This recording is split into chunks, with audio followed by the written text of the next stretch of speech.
नमस्कार। हिमालय टेलिभिजनको दैनिक कार्यक्रम समय सन्दर्भ लिएर आएको छु म सरोज कोइराला। यस कार्यक्रममा हामी समसामयिक विषयवस्तुमा केन्द्रित रहेर कुराकानी गर्छौं।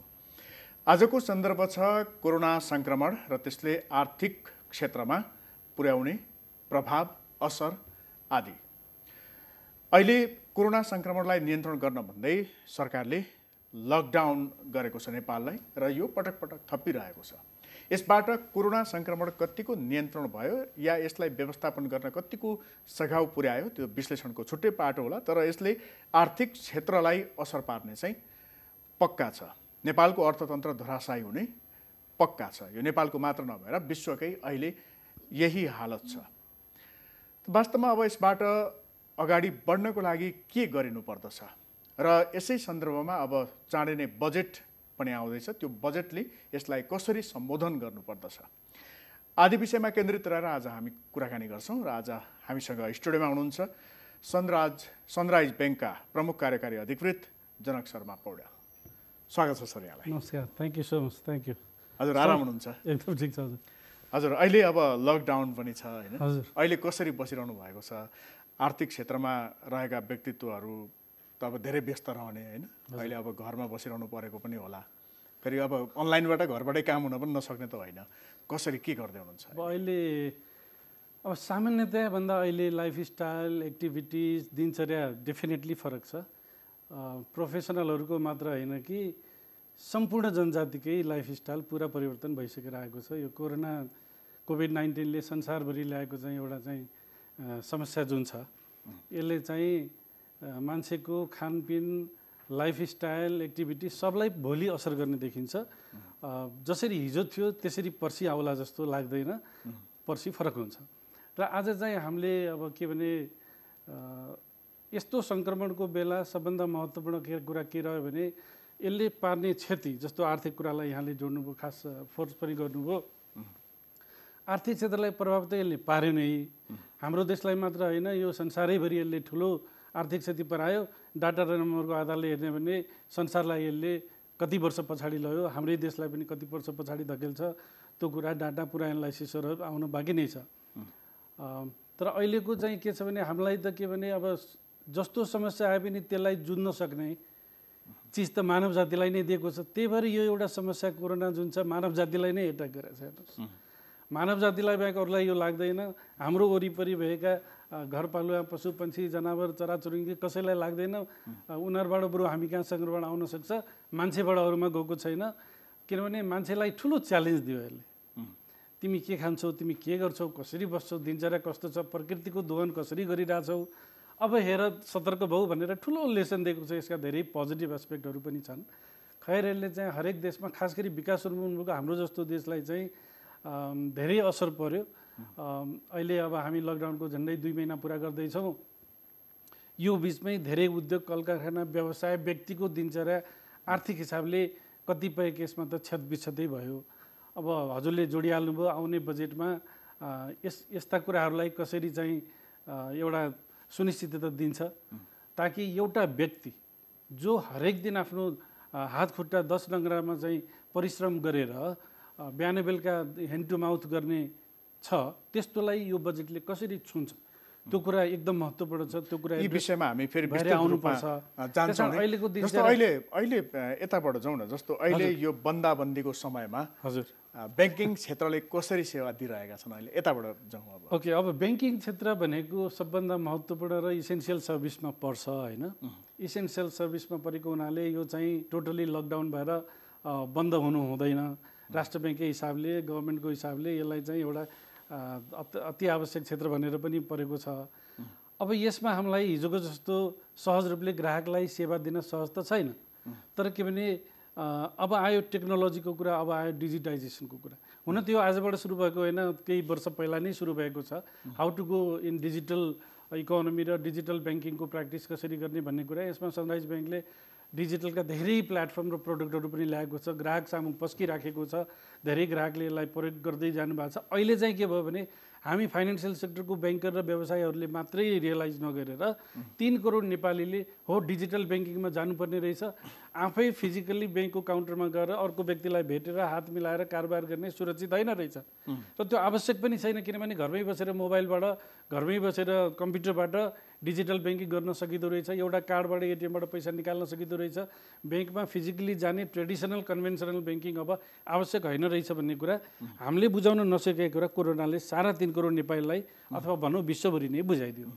उसो भए अब यो अहिले ब्याङ्किङ अब अगाडि बढ्यो होइन? उसो भए अब ब्याङ्किङ रोकिएको छैन, ब्याङ्किङ रोकिएको छैन। अनि अब डिजिटल्ली जाने चाहिँ अब यो चाहिँ एक किसिमको हाम्रो व्यवहारमै लागु हुने भयो। अब व्यवहारमै अहिले लागु रहेछ। यही 56 दिनको यात्रा हामीले हेऱ्यौँ ब्याङ्किङको ट्रान्जेक्सनहरू भने पनि झन्डै 50% भन्दा स्लाइटली माथि धेरै सेवाग्राहीहरूले अनलाइन च्यानलहरूबाट, डिजिटल प्लेटफर्महरूबाट सर्भिस लिएको हामीले हरेक दिनको कारोबारबाट पाउँछौँ।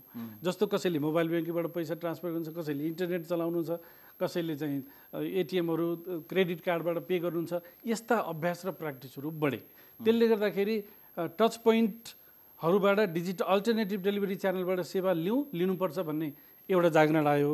यसले ब्याङ्किङलाई एउटा मौका के दियो भने अब लकडाउन त एक दिन खुल्छ, खोल्नै पर्छ होइन, र हामीले यो पुरा नहराए पनि हामी we need to live with this, खालि यसलाई हामीले कसरी म्यानेज गर्ने भन्ने मात्रै कुरा हो। त्यो भएपछि डिजिटल प्लेटफर्मका एक्टिभिटीहरू ब्याङ्किङमा मात्र होइन अरू व्यवसायहरूमा पनि टड्कारो रूपमा बढ्छ र यसले राम्रो मौका पनि ल्याएको छ भन्ने मलाई लाग्छ। जस्तो यसअघि चाहिँ जस्तो भनौँ न अनलाइनबाट अथवा भनौँ इन्टरनेटबाट ई ब्याङ्किङ चलाउने रेसियो कस्तो थियो?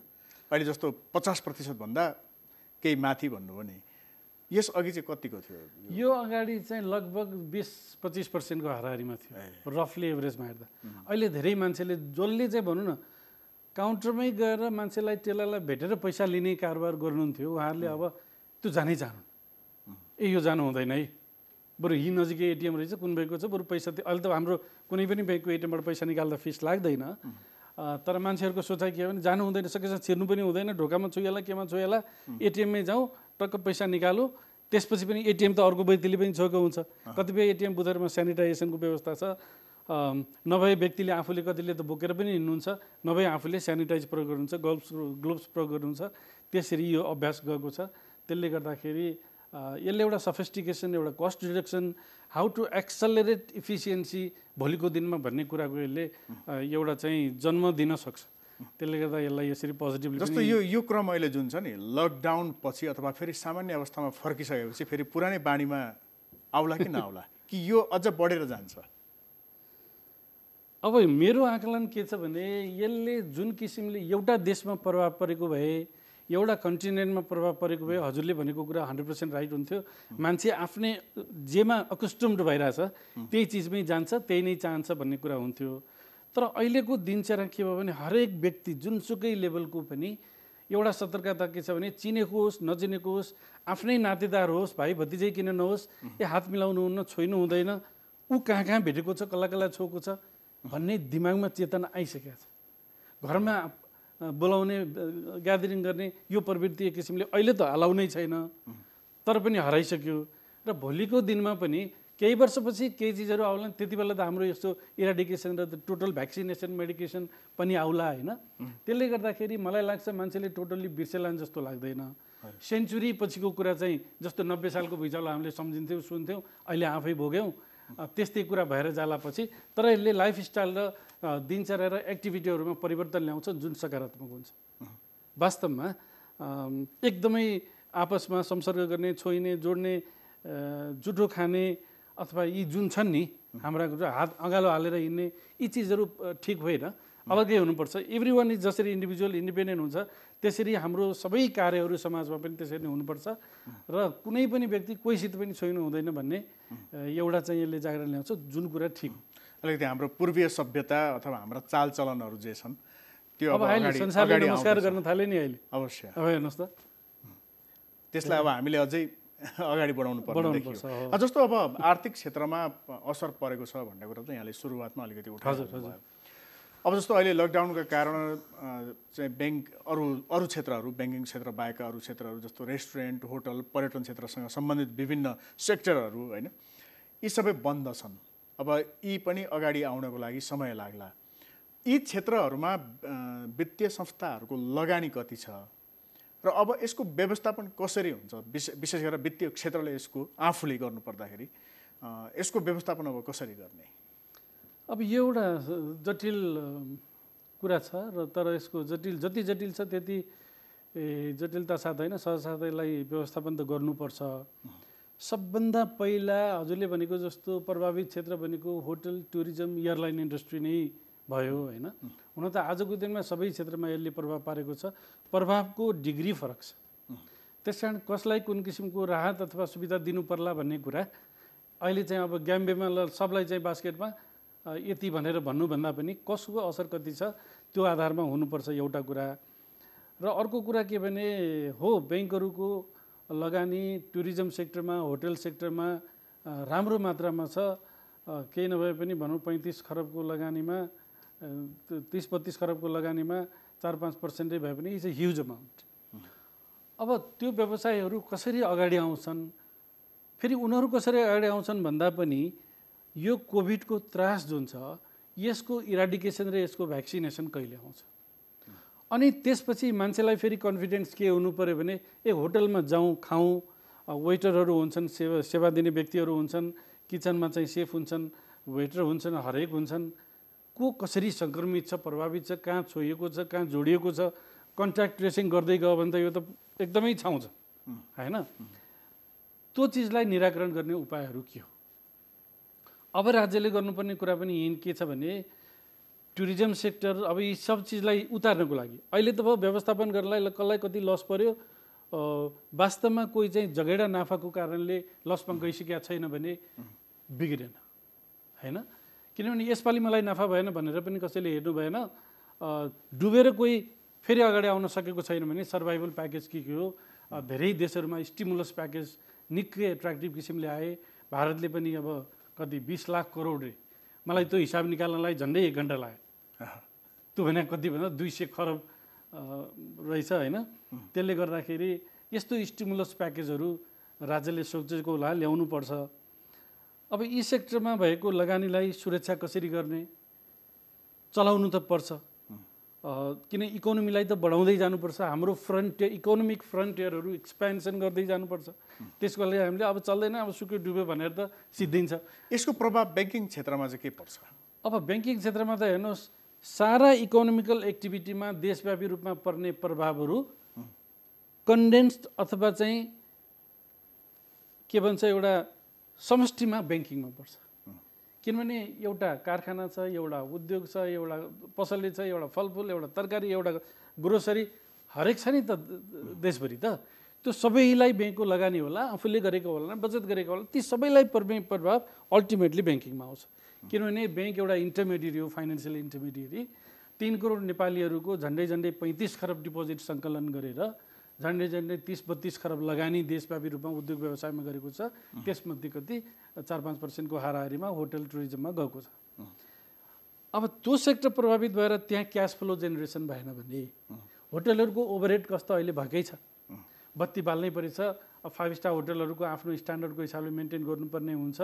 अब कि त टोटल सटडाउन गरेर 5 month 6 month shutdown, forget it भन्ने कुरा बेग्लै हो। त्यस कारण सर्टेन ओभरहेड त इन्कर भइ नै हाल्छ र क्यास फ्लो जेनेरेसन भएन भने रिपेमेन्ट क्यापासिटीमा असर गर्छ। अब कतिपय होटलहरूको त राम्रो झगडा कोष हुन्छ, पहिलोको प्रफिटेबिलिटी हुन्छ, त्यसबाट रिपे गर्न गाह्रो छैन। नेटवर्थ इन्डिभिजुअलहरू हुनुहुन्छ, त्यहाँ पनि गाह्रो हुँदैन। सबैको अवस्था त्यस्तो हुँदैन। त्यसले गर्दाखेरि ब्याङ्किङमा चाहिँ नन पर्फर्मिङ लोनहरू जुन हामी एनपिए भन्छौँ त्यसको रेसियो बढ्न सक्छ। अथवा कतिपय केसमा राष्ट्र ब्याङ्कले पनि पोजिटिभले नै हेरिरहेछ, त्यस्ता कुराहरू आइराखेका पनि छन्। रिस्केड्युलिङ गर्नुको लागि, रिपेमेन्ट गर्ने टाइमहरू थप्नुको लागि, किस्ताबन्दीमा अलिकति लचिलो बनाउनुको लागि यस्ता चिजहरू आवश्यक पर्न सक्छन्। तर त्यो सबैलाई एकै किसिमको आवश्यक हुँदैन। कसलाई कस्तो आवश्यकता पर्छ त्यो हिसाबले प्याकेजहरू आउनुपर्छ, दिनुपर्छ। ब्याङ्किङमा ठाडो असर पर्ने भनेको जस्तो चैत महिनामा हामीलाई ब्याज आउनुपर्ने कुरा आएन। कतिपयले तिर्यो, कतिपयले तिरेन, कतिपय सक्लेने नै पनि तिरेन, नसक्ले नै नतिरेर असारसम्म समय दिएको छ, असारमा तिर्छु किनभने पैसा आएको छैन, उठ्ने पर्ने ठाउँबाट उठेको छैन, नेचुरल कुरा छ, त्यसैको लागि दिएको।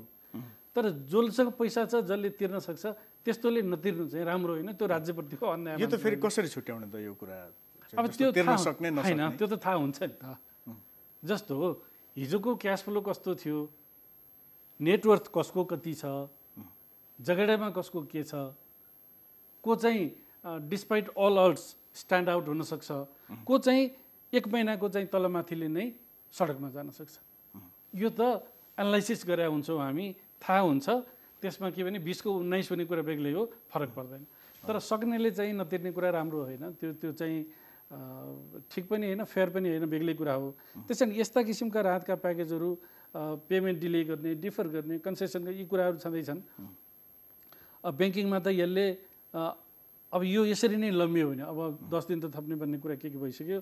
अब त्यही त, अब असार महिना हामीसँग बाँकी छ, त्यहाँसम्म यसको रेमेडी आएर हामीले केही गर्न सक्यौँ, केही चिजहरू अगाडि जान सक्छन्। फेरि लकडाउन लम्बिन्छ। फेरि होटलहरूको लागि चाहिँ मलाई के लाग्छ भने लकडाउन अहिले खुल्दैमा 1 महिनाभित्रै मान्छे होटलमा गएर पार्टी गर्ने, खाने गर्छन् जस्तो मलाई लाग्दैन। अब हजुर पनि जानुहुँदैन होला, म पनि जान्नु होला। यो समय आएको बेलामा के थियो भने कहीँ जाँदाखेरि छिर्ने ठाउँमै तपाईँलाई सेनिटाइज लगाउन दिने, अनि प्लेटहरू एकदम हट बनाएर राख्ने, अनि काँटा चम्चाहरूमा चाहिँ सेनिटाइज गरेर चाहिँ आफूलाई दिने, टेबलहरूमा पनि त्यही किसिमले गर्ने, यस्तो चिजहरूको प्र्याक्टिस पहिला भइसकेको थियो। पछि त्यो हाल त क्लोजै भइहाल्यो। मतलब बाहिरैबाट त्यसको स्क्रिनिङ र डिसइन्फेक्टेन्ट गरेर यसरी बिस्तारै यो चलाउनुपर्छ। र राज्यले पनि के भने मैले हेर्दाखेरि टोटल लकडाउन यसको सोल्युसन मैले ठिक जस्तो लाग्दैन मेरो व्यक्तिगत धारणामा। किनभने हामीले यसलाई सङ्क्रमणलाई उचित व्यवस्थापन गर्दै जानु पर्यो र व्यक्तिको सुरक्षा पनि जिम्मेवारी हामी सबैको हो, राज्यको मात्रै पनि नभनौँ। सबैले सबै ठाउँमा उच्च सतर्कता लिएर आफ्ना कामहरू गरौँ। कहीँ काम गर्दाखेरि रिस्क जानेर छ नि, जस्तो हजुरसित आज म टेलिभिजनमा आएँ, मैले हात मिलाएको छैन, एउटा सोसियल डिस्टेन्सिङमा कुरा गरिरहेको छु, म आई एम सेफ भन्ने मलाई कन्फिडेन्स छ नि, त्यसरी नै हजुरलाई पनि छ। अब हामीले काम गरेर कुरा गरेर कसरी बिग्रियो? त्यस कारण उद्योग, कल कारखाना, आइसोलेसनमा चल्ने प्रोजेक्ट, खास गरी हाइड्रोहरू यस्ता चलिरहनुपर्छ, चल्न दिनुपर्छ, ताकि बरु त्यहाँ गर्ने मान्छेहरू समाजमा सिटीमा आएर मिक्सअप हुँदैन। बन्द नगरेपछि फेरि मिक्सअप भएर फर्किँदाखेरि त्यहाँ पनि सङ्क्रमण जान सक्छ, त्यहाँ अर्को रिक्स छ, फेरि ती मान्छेहरू डिस्प्लेस र अनइम्प्लोइड हुँदैनन् फर द टाइमिङ। यी यावतका कुराहरू छन्। त्यसले गर्दाखेरि अब यो खास गरी प्रभावित क्षेत्रलाई राहत प्याकेज के कसरी भन्ने कुरा डिटेल एनालाइसिस गरेर इम्प्याक्ट पत्ता लगाएर अनि त्यो अनुसार राहत पनि दिनुपर्छ। सहुलियत के कसरी गर्ने भन्ने कुरा बेग्लै छ। ब्याङ्कले मात्रै गर्ने कुरा त होइन।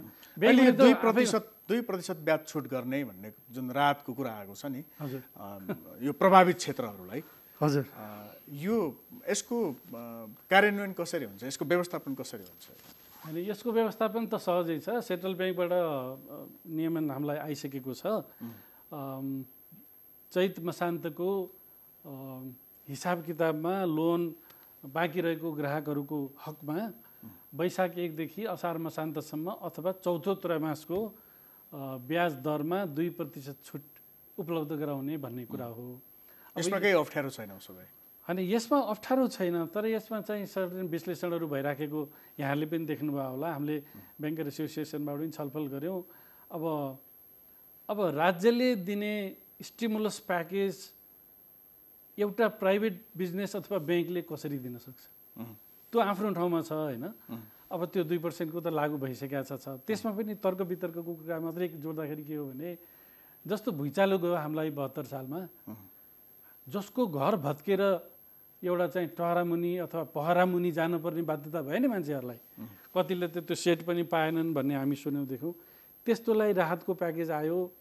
अब त्यो यो वर्ष सायद नीति तथा कार्यक्रममा यो वर्ष त्यो सबै सघाउने भनेर आएको छ। आउला, राम्रो होला। घर भत्केकोलाई दियो, घर हल्लेकोलाई दिएन, फेयर भयो नि। आवश्यकता पनि त्यही हो। त्यस कारण अहिले पनि जस्तो सबभन्दा चलेको हजुरले के देख्नुहुन्छ? औषधि पसल, फलफुल तरकारी पसल, खाद्यान्न। अब यसलाई 2% को छुट राहत आवश्यक छ र? अर्थात् जसले कारोबार गरिरहेका छन् उनीहरूलाई आवश्यक छैन। यो त बिजनेस बढेको छ। अझ भन्नुहुन्छ भने कन्सन्ट्रेटेड हिसाबले मोनोपोलिस्टिक भन्दा पनि इफेक्टिभ भएर बिजनेस चलेको छ अहिले। त्यहाँ त आवश्यक छैन। म यो किन भनेको भने अहिलेलाई समस्या छैन, हामी एग्री गरिसकेका छौँ। ब्याङ्क पनि के भने कुनै पनि देशको अर्थतन्त्रको ब्याङ्किङ भनेको सबभन्दा बलियो मेरुदण्ड हो। यो मेरुदण्ड जब हल्लिन्छ नि देश बर्बाद हुन्छ।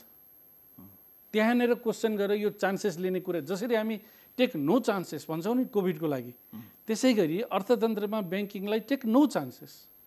ब्याङ्किङ भनेको बलियो हुनुपर्छ, सबल हुनुपर्छ, कम्प्लाइड हुनुपर्छ, प्रफिटेबलै हुनुपर्छ, ताकि 3 करोड नेपालीको विश्वास जितेर 3 करोड नेपालीले अहिले 35 खरब जो जम्मा गरेको छ यो अझै बढी 40 खरब पुगोस्, सबैले ब्याङ्कमै पैसा गर्ने, ताकि ब्याङ्किङ इन्टिग्रिटीको हिसाबले आओस् भन्ने कन्फिडेन्स दिनु आवश्यक छ। कुनै एउटा व्यवसाय डुब्ला बेग्लै कुरा हो, तर ब्याङ्क चान्स लिने कुरा होइन। उसो भए अहिले सरकारले गरेका नीति निर्णयहरू अथवा यो अहिले जुन आर्थिक क्षेत्रलाई केन्द्रमा राखेर जुन निर्णयहरू गरेको छ नि सरकारले, त्यसो भए यहाँले भने जस्तै यसमा कुनै पनि त्यस्तो मौका अथवा नो चान्स भन्नु हो नि, लिनै हुँदैन, त्यो लिनु हुँदैन भन्नु हो नि, त्यो हिसाबले सरकारले निर्णय गरेको अथवा त्यो हिसाबले लिएको अवस्था छ कि छैन? त्यसरी लिएको यहाँले अनुभूत गर्नु भएको छ कि छैन ब्याङ्किङ क्षेत्रलाई? होइन, ब्याङ्किङ क्षेत्रलाई अरू कुरा त जस्तो भनौँ न, चैत मसान्तमा असर परेको ग्राहकहरूले ब्याज तिर्न सकेनन् भने यो व्यवस्था ब्याङ्किङलाई पनि सपोर्ट भयो, किनभने ब्याङ्कको प्रफिटेबिलिटी, ब्याङ्कको नन पर्फर्मिङ लोन, ब्याङ्कको अरू ब्यालेन्स सिटलाई एडभर्सली एफेक्ट गरेन, त्यो सबैलाई र ब्याङ्कलाई सपोर्ट भयो। त्यसै गरी हामीले चैत मसान्तको दिनमा किस्ताबन्दीकोबाट टर्म लोनमा चाहिँ चुक्ता कसैले तिर्न चाह्यो भने के अरे ब्याजको रकममा 10% छुट दिने भन्ने राष्ट्र ब्याङ्कले व्यवस्था गर्यो। हामीले त्यो छुट दियौँ, कतिले तिर्नुभयो त्यो छुट पनि लिनुभयो। उहाँहरूलाई पनि के भने 10% ब्याजमा छुट भयो, एउटा लायबिलिटी सेभ भयो, ब्याङ्कलाई पनि 3 महिनापछि आउने पैसा अहिले आयो, ल ठिकै छ। त्यसकारण मैले भनेको जसरी मैले भने नि, भुइँचालोमा घर भत्केकोले पायो, घर हल्लेकोले पाएन, किन घर त बस्ने यथावत छ, हामी सबै देशैभरि बसेकै छौँ, त्यो हिसाबले मात्र भनेको। त्यस्तो अब यो 2%को केसमा ब्याङ्कलाई अलिकति ठुलो हिट चाहिँ हुन्छ, किनभने ब्याङ्किङ सेक्टरबाट केही नभए पनि 25-26 अरब रुपियाँ यसले असर गर्छ। अब हजुरले ब्याङ्क लगाउनु भएको छ, हजुरले पनि त्यसबाट केही रिटर्न त खोज्नुहुन्छ। ल ठिक छ, मलाई 50% रिटर्न चाहिन्छ भन्नुहुन्छ भने हजुरको नाजायज भयो, 25 चाहिन्छ पनि बढी भयो, मलाई 10% रिटर्न मेरो उसमा चाहिन्छ भन्ने कुरा नाजायज भएन। त्यसले गर्दाखेरि ब्याङ्किङमा पनि लगानीकर्ताहरूलाई सेयर होल्डर हुनु छ। यसरी दिँदा सामान्यतया के हो भन्ने कुरा, जस्तो 100 किता सेयर धारण गरेर कुनै ब्याङ्कको सेयर होल्डर भएको व्यक्तिको पनि एक्सपेक्टेसन के हुन्छ भने ब्याङ्कले 10% देला, मैले 10 रुपियाँ पाउँला। अब उसलाई 10 रुपियाँबाट 3 रुपियाँ काटेर 7 रुपियाँ दिएर त्यो अर्को व्यापारीलाई दिएर त फेयर भएन नि, भन्न खोजा मैले त्यो हो। त्यसै आगामी दिनहरूमा हामीले होलिस्टिक हिसाबले हेरेर अध्ययन भइरहेको छ, अध्ययन हुन्छ, यसमा सबैले हातेमालो गर्नुपर्छ। मैले यो जिकिर गरिरहेको छैन कि ब्याङ्किङ सेक्टरले मात्र कमाउनुपर्छ, बिल्कुलै होइन। त्यसकारण ब्याङ्किङ सेक्टरले, सबै सेक्टरले, तर के भने जिम्मा चाहिँ राज्यको हो नि त, स्टिमुलस प्याकेज ल्याउने हरेक सेक्टरको लागि राज्यको हो, राज्यले ल्याउला, त्यसलाई आश गरौँ।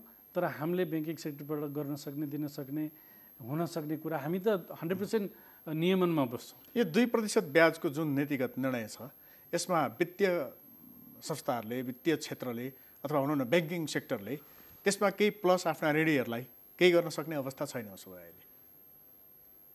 अब यस्तो अप्ठ्यारो प्रश्न सोधिदिनु भयो कि कतिपय केसमा 2% पनि आवश्यक थियो कि थिएन भनेर बहस चलिरहेको बेलामा थप, अब ब्याङ्किङ सेक्टर च्यारिटी भएको भए त्यसमा अर्को एउटा थपेर दिउँ भन्ने बेग्लै कुरा हुन्थ्यो, उद्देश्य नै फरक पर्थ्यो। ब्याङ्किङ एउटा विशुद्ध बिजनेस, जसरी यहाँ भनौँ न ह्युज एन्ड क्राई भइरहेछ, ल आर्थिक क्षेत्र यो भयो त्यो भयो, होइन। 56 दिनको उसले जुन किसिमको हल्लाखोर त्यो छ, त्यो पनि होइन, पोजिटिभ सोच्नुपर्छ। बिग्रिसकेको अवस्था के पनि होइन।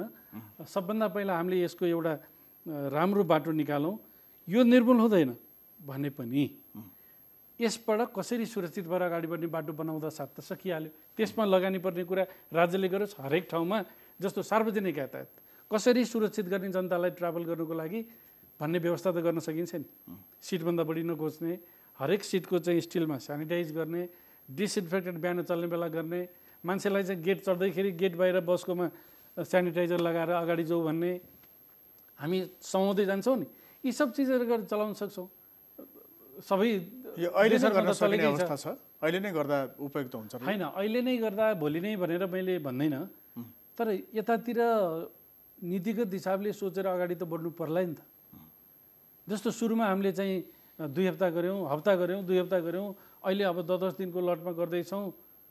अब 15 दिनपछि हाम्रो योजना के? अब फेरि चाहिँ थप्ने। अब 15 दिनपछि 16 दिनमा जनतालाई कसरी सुरक्षित बनाएर आफ्नो एक्टिभिटीमा फर्किनुहोस्, देश चलायमान गरौँ, अगाडि जाउँ भन्नलाई त आजदेखि सुरु गर्नु पऱ्यो नि। र त्यो 15 दिनभित्र सक्नु पऱ्यो। 16 दिनमा मान्छे सुरक्षित भएर ल म त ढुक्क छु, मलाई केही फरक पर्दैन भनेर जान सक्छ नि त। अब हामी अन्त्यमा पनि छौँ। हजुर। जस्तो अब बजेट आउँदैछ केही दिनमा। यो अहिले जुन असर परेको छ कोरोनाबाट, जुन सङ्कटग्रस्त अर्थतन्त्र नै थिलथिलो जस्तो भएको छ, यसलाई सम्बोधन गर्नको लागि बजेट कस्तो आउनुपर्छ? अब नीति, सरकारको नीति कार्यक्रममा चाहिँ जुन किसिमले कुराहरू आए ती धेरै कुराहरू पोजिटिभ छन्। हुन त धेरै किसिमको विश्लेषण हामीले सुनेका छौँ, हेरेका छौँ। हजुरले कार्यक्रमै चलाउनु भयो होला। कतिले चाहिँ पुरानै ढर्रामा आयो यो त्यो पनि भन्ने कमेन्टहरू सुनिन्छ। ठिक छ, त्यो नर्मल कुरा हो। अहिलेको परिस्थिति चाहिँ सामान्य होइन। त्यसकारण असामान्य परिस्थितिमा एउटा एक्स्ट्राअर्डिनरी किसिमको फोकस सहित बजेट आउनुपर्छ। डेफिनेटली त्यसमा दुई मत हुनै पर्ने कारण देख्दिनँ मैले।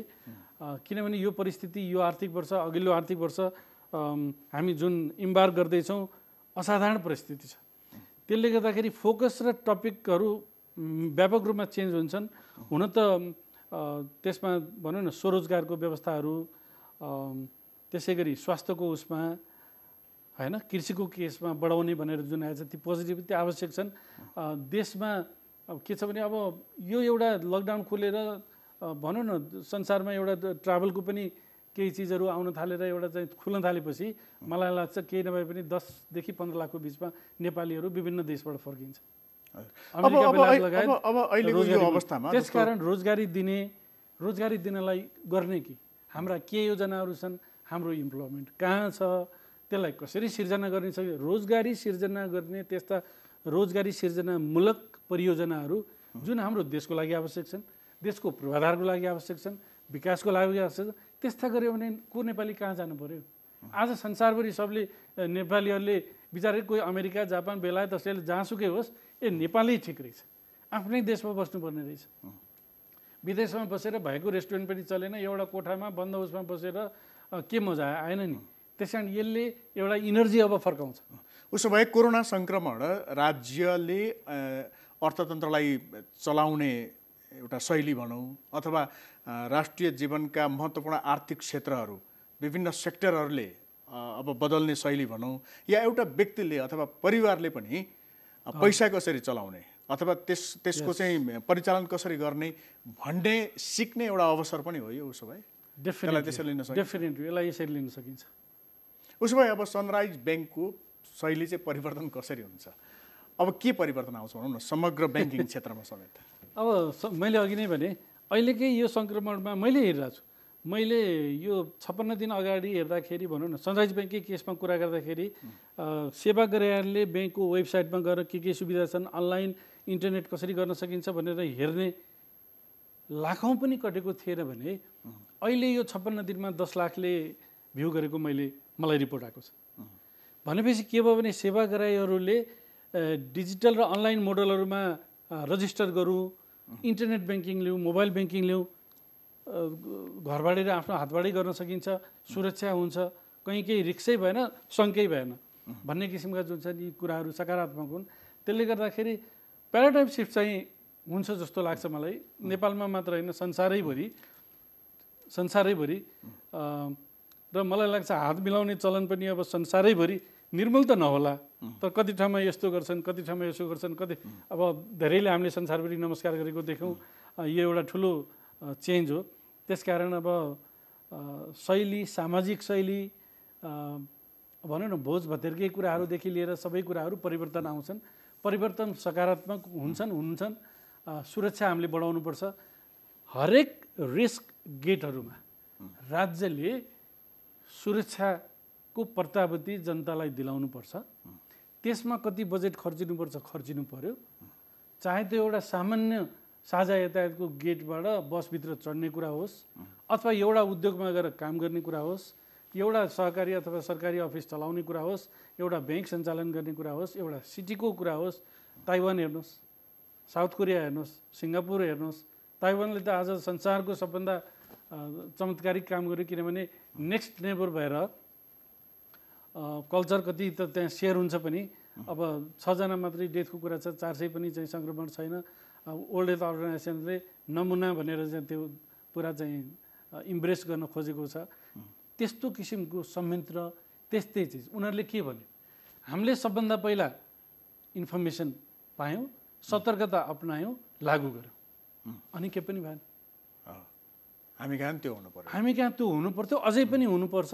र त्यस्तो भइसकेपछि सबै कुरा नर्मलमा ल्याएर, नर्मल भन्नाले एकैचोटि ल 3 करोड मान्छे सडकमा आऊ जता पनि घुम भन्ने कुरा होइन।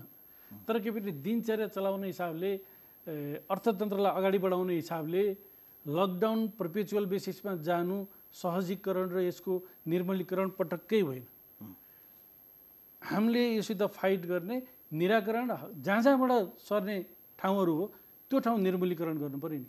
जस्तो एउटा सरकारी अफिस भन्नुहोस्, एउटा टेबलमा चाहिँ 10 जना बसेर काम गर्थ्यो भने अब यहाँ 5 जनाभन्दा काम गर्नु मिल्दैन। त्यस्तो किसिमको संरचनामा कति खर्च गर्नु पऱ्यो, बजेट कसरी बनाउनु पऱ्यो, मान्छेलाई कामबाट हटाएर होइन कि वर्क प्लेसलाई चाहिँ इन्भाइरोमेन्ट फ्रेन्डली र सङ्क्रमण फ्रेन्डली बनाएर गर्नु पऱ्यो। यी चिजहरूमा खर्चिनुपर्छ। त्यसकारण हरेक रोगको अथवा सङ्क्रमणको उपचार भनेको केयर गर्ने, तोसित नडराउने, तर अगाडि बढ्ने। अब जाँदा जाँदा एउटा सन्दर्भमा, यो प्रश्नभन्दा पनि सन्दर्भ मात्रै मैले जोड्न चाहेँ। जस्तो सुरुवातदेखि नै एउटा राहतका लागि यहाँहरू लागिरहेको देखिन्छ। यो केका लागि गर्नुभयो? यो एउटा सन्तुष्टिको लागि हो कि अथवा यस्तो सङ्क्रमणको बेला पनि घरमा बस्नुपर्ने बेला, या ब्याङ्किङ क्षेत्रका मानिसहरू त विशेष गरेर यसैको बारेमा चिन्ता गरेर पनि बस्नुपर्ने, योजना बनाउनु पर्ने बेला राहतका लागि पनि दौडिरहनु भएको छ। यो प्रसङ्ग अलिकति जोडिन्छ। अब ठिक छ, thank you so much for this. अब यसमा के हो भने सबभन्दा पहिला जब यो कुरा आयो, यसको तरिका जाँच्ने, कुनै मान्छे सङ्क्रमित भएर आयो, ज्वरो आओस् अथवा हाछिउहारे मात्रै आओस्, रुगा लगाएर जाँच्ने कसले? स्वास्थ्य सेवीले, डक्टरले, नर्सले अथवा मेडिकल प्र्याक्टिसनरले। उनीहरूलाई यसबाट जस्तो इटालीमा सुन्यो हामीले, सहयोगको चिकित्सामा भेटरान डाक्टर मरे, रसियामा 60-70 त अस्तिसम्म मरे, अहिले कति मरे, चाइनामा कति मरे। पहिला त त्यो फ्रन्ट लाइनरलाई बचाउनु पर्ने। यो विशेष गरेर सामग्रीहरू अनि त्यसमा वितरण गर्नुभयो। हो, त्यसमा चाहिँ PPE भन्ने एउटा चिज रहेछ, पर्सनल प्रोटेक्टिभ इक्विपमेन्ट। नेपालमा एउटा पनि रहेनछ। अनि धेरैतिरबाट गर्दा राज्यले पनि उपलब्ध गराउन सकेको अवस्था थिएन। हामीलाई निकै फिल भयो कि समाजसेवा र एउटा सामाजिक उत्तरदायित्व भने के हो त भनेको डिफिकल्ट टाइममा असम्भव जो भनिएको छ त्यसलाई सम्भव बनाउने कुरा वास्तवमा सामाजिक उत्तरदायित्व रहेछ। त्यसकारण हामीले चाहिँ यो कहाँबाट कसरी उपलब्ध हुन्छ भन्ने हिसाबले सनराइज ब्याङ्कले पहिलो पटक नेपालमा PPE हामीले चाहिँ पहिला चाहिँ सुकराज हस्पिटललाई अनि चाहिँ बिरलाई दियौँ। त्यो देखेर धेरैले हाम्रो चाहिँ पाटन हस्पिटल यताउता सबैले माग्नुभयो। 7 प्रदेशमा झन् समस्या होला, 7 प्रदेशलाई हामीले पठायौँ पनि। त्यसरी हामीले चाहिँ खास गरी फर्स्ट एन्ड फरमोस्ट इम्पोर्टेन्ट कुरा यो हो भनेर हामीले त्यसरी एउटा सामाजिक उत्तरदायित्वमा हामीले खर्चिनु पनि पर्थ्यो, खर्चिनु पनि पर्छ। अब यो देखाउन र एउटा चाहिँ सेटिस्फ्याक्सन त यसबाट हुन्छ नै। देखाउने भन्दा पनि जति ठाउँ जान्छु हस्पिटलमा भन्नुभयो हामीलाई त धेरै ठुलो सहयोग भयो। चाहे 25-30 किन नहोस्, कमसेकम हाम्रो डक्टरले ढुक्क भएर लगाएर म इन्फेक्टेड हुन्न है भनेर मान्छेलाई जाँच्न पाउनुभयो। आएको मान्छेलाई यहाँ हुँदैन त्यहाँ जो भनेर फर्काउनु पर्ने अवस्था भएन भन्ने कुरा आयो। त्यो हिसाबले हाम्रो एउटा सामाजिक उत्तरदायित्व हामीले वहन गरेको हो। त्यसमा हामीलाई सन्तुष्टि छ, किनभने हामी एउटा इन्टिटी, एउटा अर्गनाइजेसन भनेको सामाजिक प्राणी, हजुर हामी जस्तो नभए पनि एउटा लिगल इन्टिटी त हो, लिगल प्राणी हो। त्यसले गर्दाखेरि समाजमा, कम्युनिटीमा आफ्नो दायित्व हुन्छ भन्ने कुरालाई आत्मसात गरेर हामी अगाडि बढेको। हस्, यहाँलाई धेरै धन्यवाद। Thank you so much for the time. Thank you so much. समस्त दर्शक महानुभावलाई पनि नमस्कार। हस्, धन्यवाद। हामीसँग हुनुहुन्थ्यो सनराइज ब्याङ्कका प्रमुख कार्यकारी अधिकृत जनक शर्मा पौडेल। विशेष गरेर ब्याङ्किङ क्षेत्र र समग्र अर्थतन्त्र, लकडाउनले यसमा पारेको प्रभाव र यसबाट कसरी अगाडि निस्किने र यसका समस्या समाधानका उपायहरू के हुन् आदि विषयमा केन्द्रित रहेर कुराकानी गऱ्यौँ। यसअघि कार्यक्रम समय सन्दर्भको आजको लागि समय सकिएको छ। भोलि फेरि अर्को सन्दर्भका साथ हामी आउँछौँ नै। नमस्कार।